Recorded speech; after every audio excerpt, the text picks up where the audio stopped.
you again for watching my previous video about a tour of my garden. So now it's a tour outside my garden.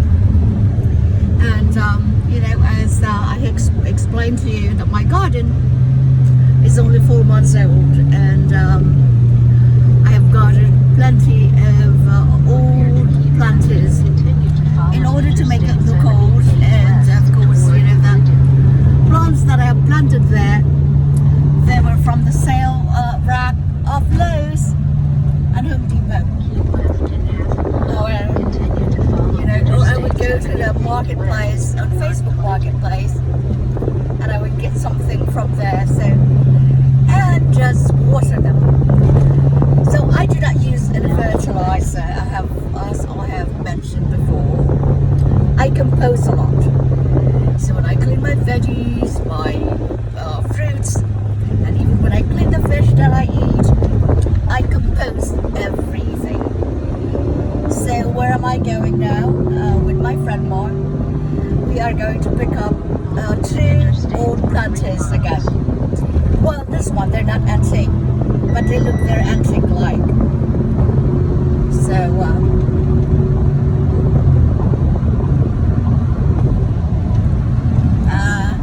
we're speeding a little bit, so that's why I stopped talking. Alright, so thank you also very much for saying that you have been inspired by me by creating this garden, despite of the fact that I am still ill. As I have mentioned in one of my comments, that the past 4 years actually I have been really, really ill. So the last 8 months, it has been just this last 8 months that knock on something really hard, that have not been in the hospital, but I still go in treatment. So I haven't been able to upload the video where I talk about the disease that I have. So, but I'm going to talk about it here. Since I haven't been able to upload that video, I haven't been able to figure out the gift, the video camera that I was gifted by one of my followers. Thank you so very much. So yes, I do have a lot of followers on my Facebook page. I'm still trying to gather numbers of subscribers on my on my YouTube channel. So anyway, about 3.5 years ago, I was diagnosed with thymoma, and the thymoma is a tumor behind my lung and my heart, and it was actually quite large, and it turned out to be that it was also cancerous.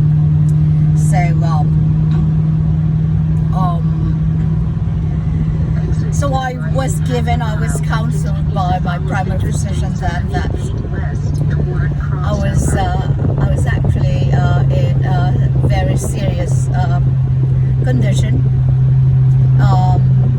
I had to locate a great thoracic surgeon to remove it. And of course, when I went to my thoracic surgeon, he basically said that he has never seen anything like it, as large as a tumor. That he couldn't believe it, that I was able to still function and breathe. You could barely. Yeah, I could barely breathe, I could barely walk. And it was one of the largest actually recorded in literature. So I was part of a study, well, I am still part of a study that they are being followed. So fast forward now to 2020. I'm here talking to you, which is I am immensely grateful. I have such incredible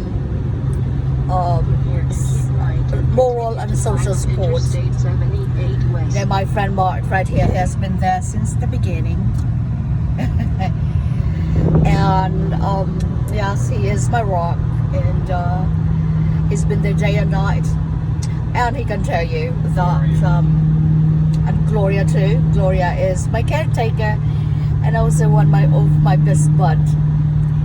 So she gives me the reality check sometimes, and I need that. And of course, my medical personnel, my dogs, 4 golden retrievers now and a dachshund, and of course my plants. Anyhow, nonetheless, so I guess, you know, I'm sharing with you my experiences that despite of tragedy, so to speak, and all these up and downs, and these thoughts of you know, when you feel like you're not gonna make it, but here you are.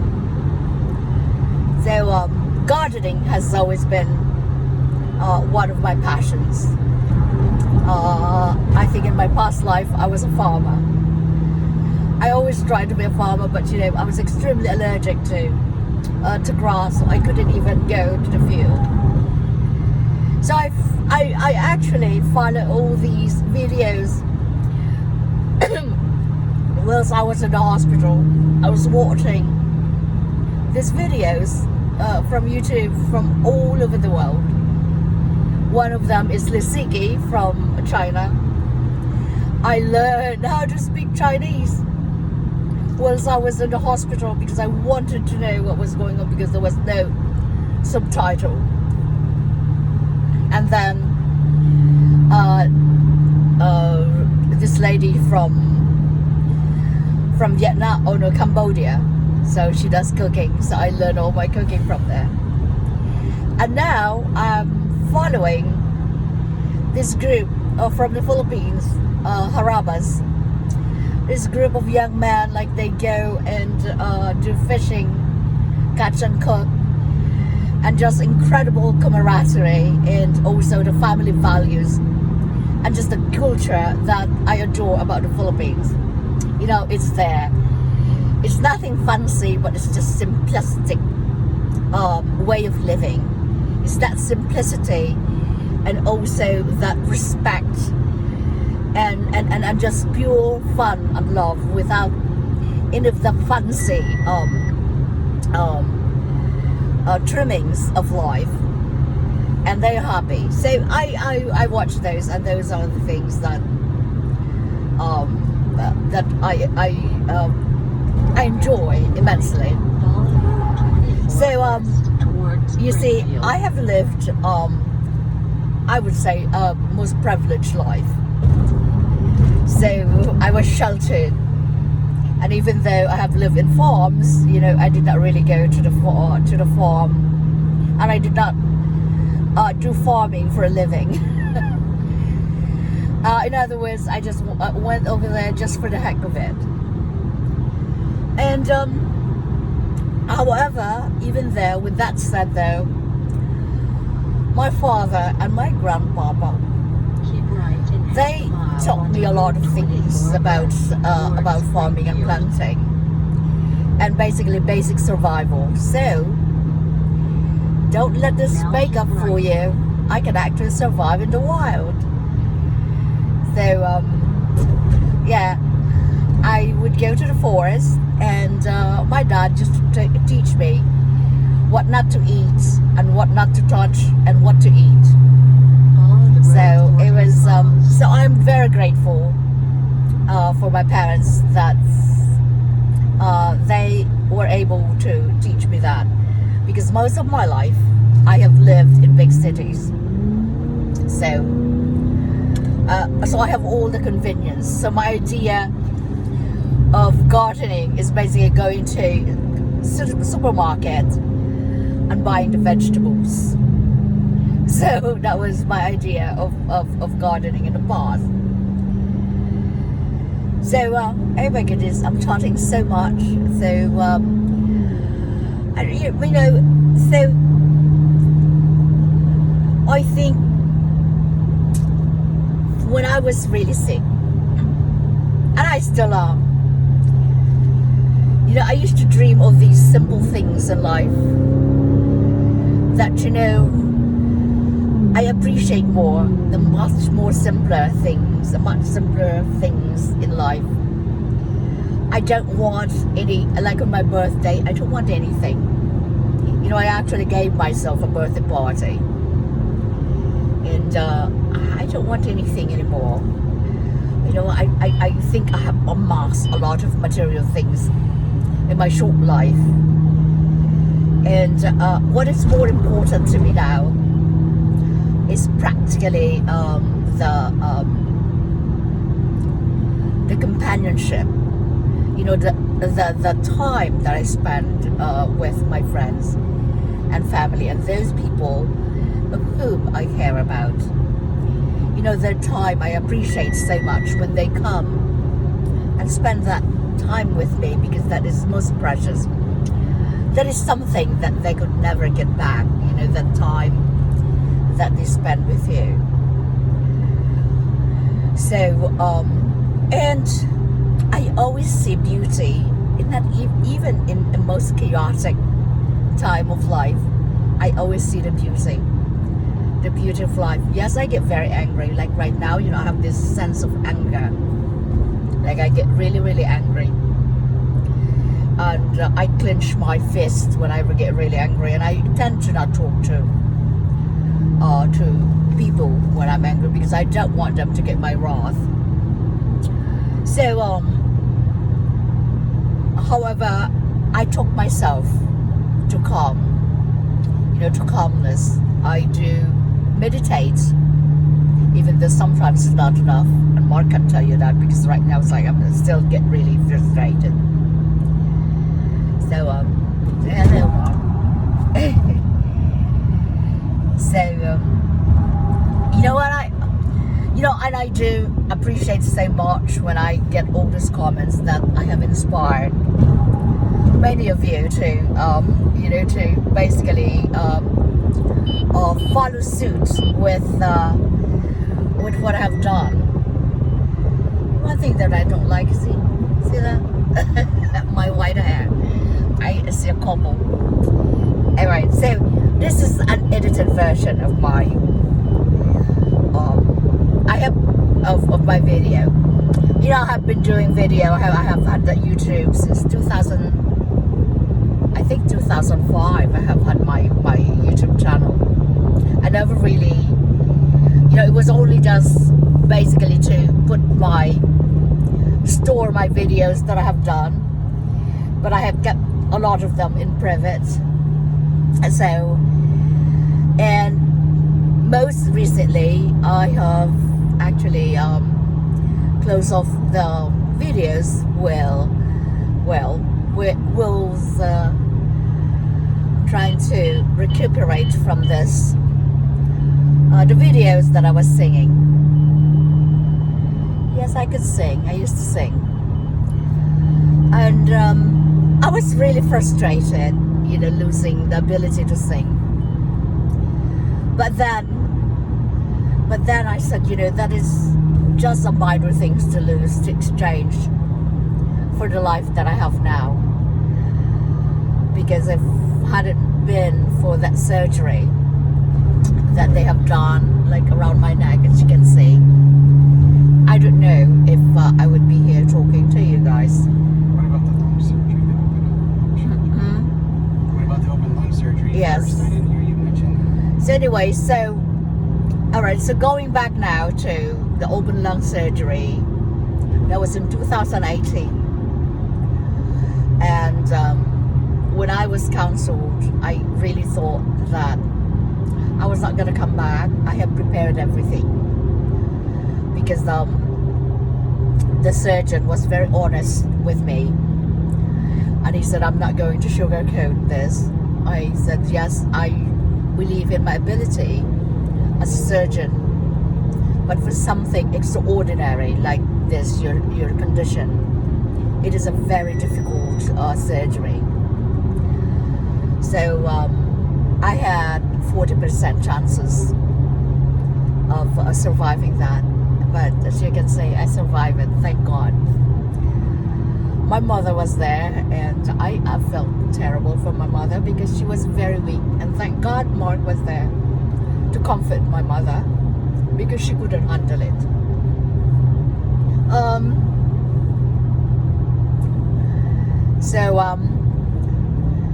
Anyway, so I was in and out, but then after the remove the tumor, which I was like stage 4, the first initial biopsy, they said that it was not cancerous, so I thought I was okay, I'm going now too.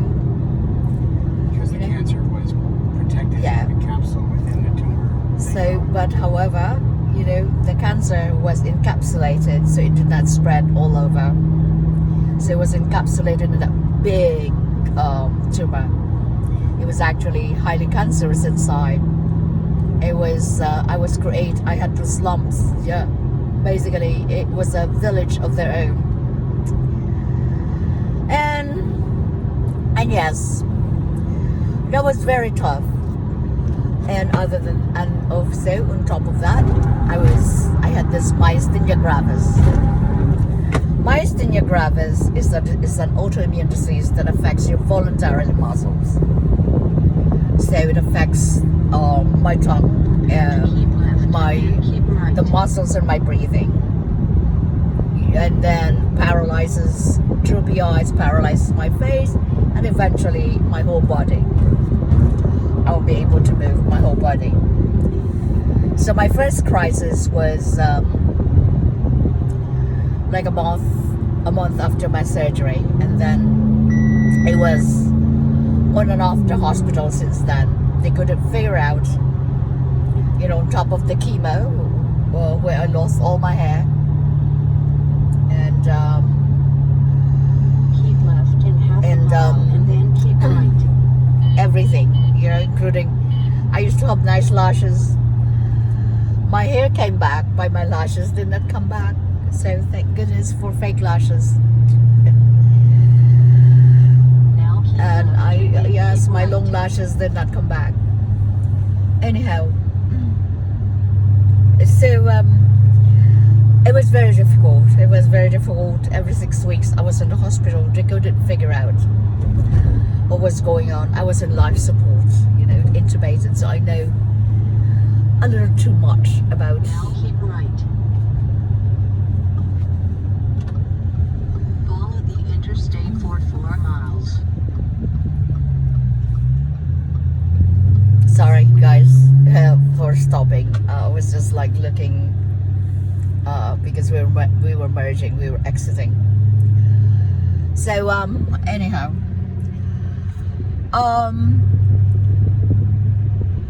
where was I?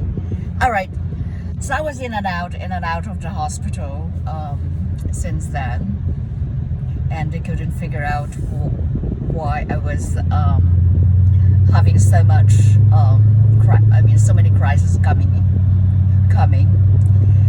and they put me in several experimental drugs, including a new drug, Solaris, which was, of course, very, very. You could buy a car for one treatment. I'm very thankful that I had, was able to get a treatment because of insurance. And I tell you, without insurance, I would have not been able to get all these treatments that I'm getting now. It's very debilitating, even though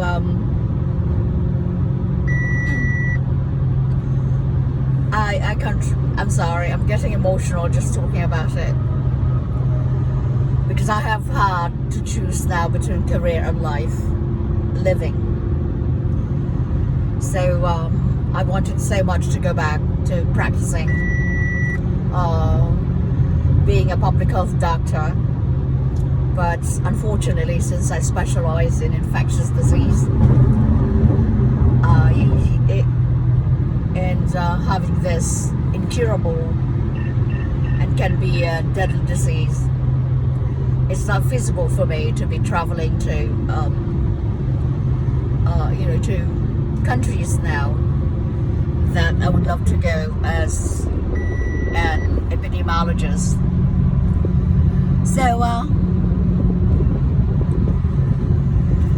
So even though I have all these, it's just very difficult. I could make a movie out of my life because even to this day, I'm still fighting. I'm still fighting to live. Keep left and follow Interstate I have to be on medication for the rest of my life. It would probably be very difficult for me now to travel to a foreign country because of the fear that, something might trigger my illness, and I would have a crisis there and I would not know how to deal with it. Then on top of that, so after the surgery in 2018, about 10 months later, I was diagnosed again. There was a lymph node, swollen lymph node again in my lymph node. So again, in March of 2019, I again went for surgery to remove swelling lymph node, and I was diagnosed with Castleman's disease. So it is a very, very rare disease. Castleman's disease is very rare, and also, what are the chances? What are the chances of having two rare diseases, right? Myasthenia gravis, the thymoma, for 10 miles. and then the Castleman's disease. And so I continued on to go for more treatments. Experimental. I had plasmapheresis. That's very, very painful. I went for rituximab. I just went for more treatment because it seemed like I wasn't getting any better. So it was quite upsetting. It was quite upsetting, and I tend to have deteriorated. Even after all the treatments that I was getting, I was still not doing so well. As a matter of fact, last year, at this time, I just got out of the hospital because I was again rushed to the emergency room because I was getting treatment because I had a crisis. I couldn't breathe. I stopped breathing. And again, around Halloween, I was having difficulty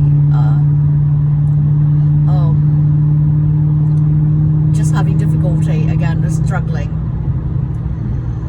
And around November, I was hospitalized and I was intubated for at least 6 days, and that was the decline of my health. I have not been able to go back to my normal quote-unquote self since that hospitalization. And fast forward to New Year's Day in 2020, I was rushed to the ER. I suffered so much. It took them 8 days before they finally found out what was going on with me. I went for surgery, and of course I was butchered. So they found an infection right outside my esophagus. So it was an abscess with bacteria. It was bacterial infection. They found two types of bacteria. So one was the staph, and the other was something I forgot about it. Streptococcus. Yeah, strep. I had that. yeah, so anyhow, so it was so bad that I have never felt pain like that in my entire life. And even with all the surgeries that I had to go through, I have never felt it. So I was in the hospital for the longest time, and it was a month. It was the entire month of January. I lost a lot of muscles, actually, a lot of muscles for not walking and just simply. And of course, I was having fever, 104, for like 2 weeks. They couldn't figure out. I was pumped with a lot of antibiotics, and well, you know, here I am now. I'm able to talk about it.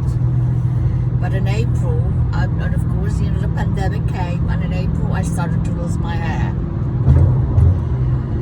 and that was due from all the medications, all the strong medications that I was given. I was in the hospital, and thank goodness I have not gone to the hospital since. I'm still getting treatment every 2 weeks. Here you go. I have a port, so that is being accessed every 2 weeks. As a matter of fact, it's not painful anymore.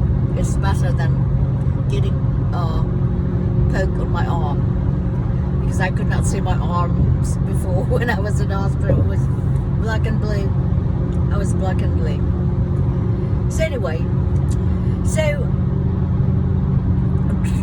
just, you know, to share with you what I had to go through, and then you see me all these, like, always laughing and having such a fantastic time. I mean, it is not a facade. It is actually how I feel. I'm actually just generally happy, and so despite of all the trajectories that I have to go through and hurdles and you know, physical pain, I still go through physical pain because of neuropathies. I don't have a good hearing on my left ear. That is from the side effect of the chemo. But you know, I have to think about it. That is a small price to pay, okay, for the life that I have now. And I know that it's can be a little upsetting, but you know, when you think about it from a larger picture and from a different lens of life, you know, you see that you have been gifted a much more grandiose type of gift or present, which is here. You know, my being here, I still trying to see and being exposed to, despite of the chaotic situation of our world, there's still so much beauty in it. So that's all. Thank you so much, my friends, so very much for watching. Until the next video, I just wanted to share that I know it's a tad bit lengthy, but like I said, you know, I have recorded before, and I can't figure out my other camera yet, so I'm still recording on my phone. So again, thank you so much for watching. Please don't forget to subscribe. You know, help me grow a community, because I'm sure that we can all help each other. We can all learn something from each other, inspire each other from our experiences. So this is Dr. Connors. Thank you all so much for watching.